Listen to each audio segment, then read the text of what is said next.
we had reached Pall Mall, as we had talked, and were walking down it from the St. James end.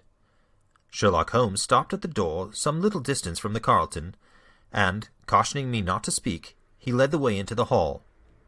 Through the glass panelling I caught a glimpse of a large and luxurious room, in which a considerable number of men were sitting about and reading papers, each in his own little nook.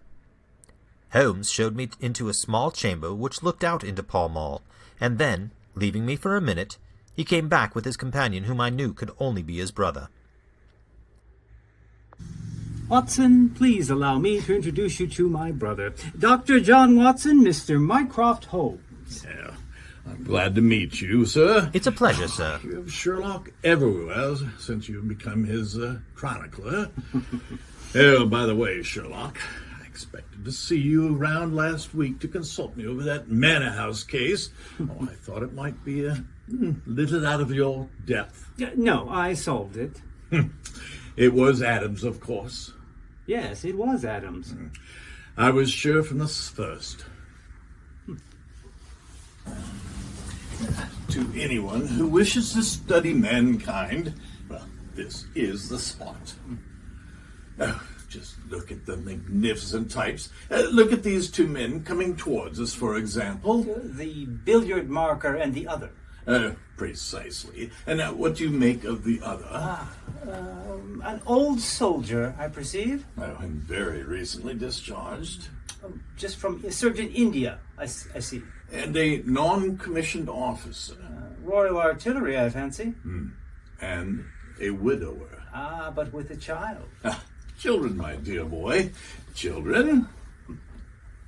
Come, this is a little too much. Surely it is not hard to say that this man with such bearing, such expression of authority, and such sun-baked skin, is a soldier, is more than a private, and is not long from India.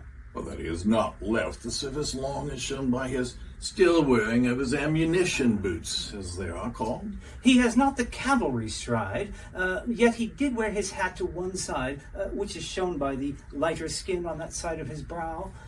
His weight is against his being a sapper. He is in the artillery. Then, of course, his complete mourning shows that he has lost someone very dear.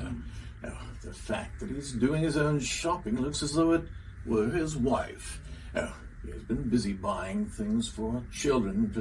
You perceive that there's a rattle which shows that one of them is very young. The wife probably died in childbed. The fact that he has a picture book under his arm shows that there's another child to be thought of. I began to understand what my friend meant when he said that his brother possessed even keener facilities than he did himself. Mycroft took the snuff from a tortoiseshell box and brushed away the wandering grains from his coat with a large red silk handkerchief.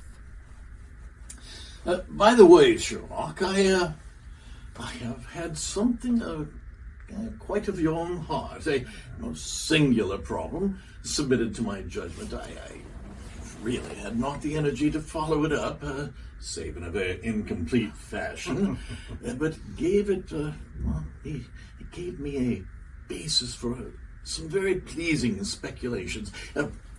If you would care to hear the facts. Oh, my dear Mycroft, I should be delighted. Excellent.